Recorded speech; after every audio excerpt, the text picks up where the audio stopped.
Hi, I'm Kevin, And I'm Amanda. and we are serving up All that jam.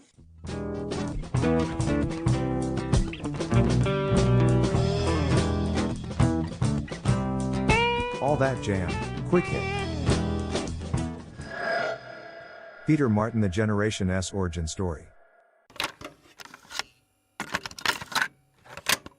Did the solo piano thing, you're trying these other things, and then what do you decide? Hey, I should get a band together? Yeah. So, I mean, I had been thinking about forming this band actually since 2019. So, Greg Hutchinson, the great drummer, Ruben Rogers, fantastic bassist, which is it's a quartet, but that's like the rhythm section. And I've played with them for like 30 plus years in the case of Greg, and Ruben almost that long. We played on records of, Grammy winning records with Diane Reeves and all sorts of things in different configurations. Joshua Redman, Roy Hargrove, and there's some of my they played on two of my Max Jazz records. And so like they're two of my favorite musicians. We've played as trio a lot. But I heard a saxophonist by the name of Sarah Hanahan in 2019 as part of the Betty Carter Jazz Ahead program at the Kennedy Center, where they invite like the 30 top young, they're between like 18 and 25 years old. They have to audition to get in. It's a free program for them. It's like the best young players that are like in the top music schools or have just graduated for this intensive 2-week program. And they invited me to teach that year. They always have instructors that were like somewhat associated with Betty Carter. Like I played with her, and it's an amazing program. It's one of the best of its kind. But I heard all these great players, but I heard Sarah, the saxophonist, and I remember as soon as I heard her play, I was like, I'm not really looking to put together a band, but now I am thinking about putting together a band. Like there's something about the way she played that I just wanted to play with that. I wanted to write for that. I started to think about how would she fit in with my trio, with this trio of Greg and Ruben. So it really goes back to then. And, this was sort of the culmination. COVID kind of pushed it back, and then people's schedules. And then for me, just with all the other things going on, I had to really make a commitment to like music, live music, writing the music, like following through on this thing that's like hard. You know what I mean? It's so satisfying, but I have so many other things that are kind of like not necessarily falling in my lap, but that are more accessible. So like doing this, and like, Greg lives in Italy and Ruben lives on the West. I mean, it's like a logistical thing to get everybody at the same time. It's expensive, and to get the studio going, but I just really committed to doing it. And I never lost track of that vision of those four together. Having said that, you never know how it's going to turn out. So that's like the first part of the risk of doing it. And then I kind of layered in doing it live in one take while we live streamed it. Thinking back, it was a little too much layering in, but we got lucky, and I think it came off amazing. But it was just sort of a vision I had. And I'm like, at the age I'm at now and kind of where I'm in my career, I can afford to take some risks. And I feel the responsibility to do that. I've got the studio. I've got some experience. I've got access to these great players. I've got some ideas. I've got the ability to write stuff. I'm like, if not me, who? Is it songs pre-written, or do you go in and create the song on the spot? Yeah, so I composed it's all original music that I wrote, but I wrote it in a way, I mean, the entire record, it's like, 8 or 9 songs that I composed in July and August of this year. I'd had ideas for some of them, but they were basically all specifically written for this project. But as I composed them, I was imagining contributions from the individual musicians for this instrumentation, for these actual individuals. So I left certain parts open so that Greg could like add his vision of a group. I kind of had an idea of what he was going to do, but I wanted there to be that spontaneity.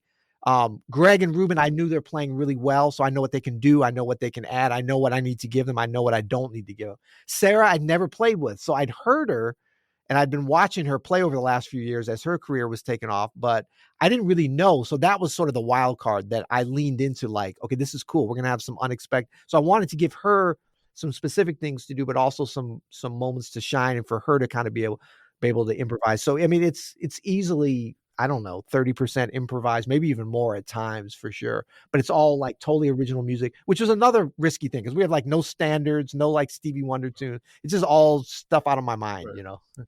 You're going at this, you're, I guess, trying to encourage them to, by leaving the spaces, saying this is a sketch of what we're doing, allow them to have their voice.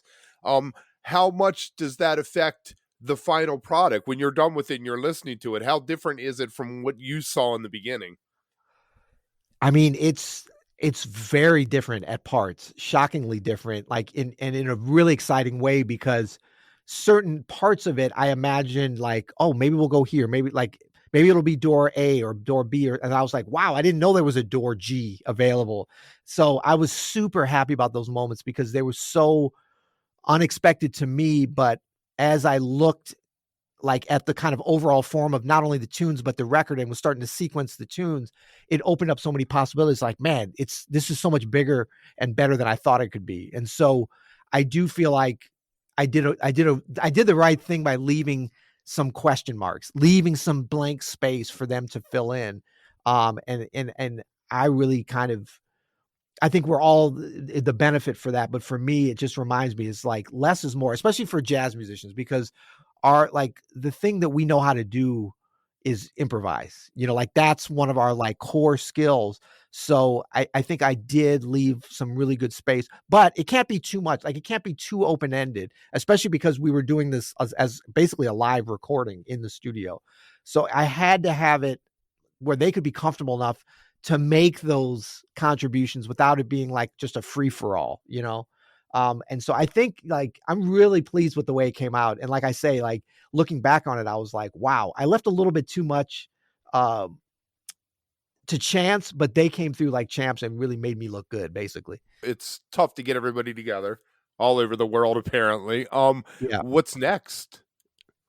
Well, it's the same toughness to get everybody together to do some gigs, but I think it's coming together. We've got some great touring opportunities already, some things for 2024. So, the main thing I'm just thinking about is like, I really like this combination of players. And it's sort of like, if we get a really good gig and like 3 out of the 4 can make it and 1 can't, I've kind of made the decision, at least for now, to not do the gig, because it's a real band. Even though all we've done is made a record. Like we did 4 gigs. That was like a string of gigs right after we did the record here at a great club. So we do have a little bit of actual gigs under our belt too, but it's a very young band. And it's a, kind of cross-generational and stuff. It's got some exciting prospects, but I think I'm going to, at least for next year and for the time being, keep it as everybody has to be available. And they're all like super in demand. So that's kind of the main limiting factor to us doing live stuff at this point. So the 4 gigs you did, were the set list the same every night? No, actually, we did 2 sets. It was at a club, at the Jazz Bistro, wonderful club, one of the best clubs in the country that's luckily here in St. Louis. And we played around with quite some different combinations, and some we even did on the fly, but we kind of had a basic structure for each set. But we never did the same set, just because. Do you feel like in that short sample you saw the songs growing? Definitely. I mean, because, coming out of the recording, where it really became sort of an exploratory thing. Like we rehearsed for 2 days, which is probably more than most people do for most jazz records. But then we spent 1 hour and 10 minutes making the record, which is way less. It's like literally the minimum amount of time you can spend making the record. So it was front loaded on rehearsing, but then it was very much in mind with making a record. Once we got to the gigs, it was like, we had a couple of weeks in between. So could kind of absorb the music, and we didn't even rehearse again. We just came on the gig and then did the same thing we did on the records, but just stretched out, not like double, but maybe 20-30% more on everything, which is, I think, what works good in jazz in terms of like the record to the gig, not that it's like 30-minute tunes or anything, but a 6-minute tune on the record might become 9-10 minutes on the live gig. Sure. So what's our go-to track? Well, I love Abstract Courage, which is at the, it's really like the slowest and most pensive and kind of the most under the radar track. But I think it's, it's one of several. I've got several ballads on there. Abstract Courage, I like the vibe on it. I love the way Sarah played on it. I love the little details that Greg did. I mean, I can't say that anyone's playing any better on that track, but just everything kind of came together. That's a tune that I really worked hard on, like crafting some very specific things and then having this kind of open vamp section for us to improvise over. And so I really like the way that came out. Generation S, the tune is like, that's like kind of probably more of a go-to for like energy and great drum solo and stuff. That's What's Up. I love that for like straight ahead. That's like the most straight ahead, just like swinging, killer Greg Hutchinson shuffle. So that's a couple for you. If you are enjoying All That Jam, please like and subscribe to our social media channels at All That Jam Pod on Twitter, Instagram, and Facebook, or visit our website, allthatjampod.com. Make sure to sign up for our email list and tune in every week for new episodes. Also, look for full interviews on our YouTube channel. And remember, stay beautiful, but don't stay underground too long.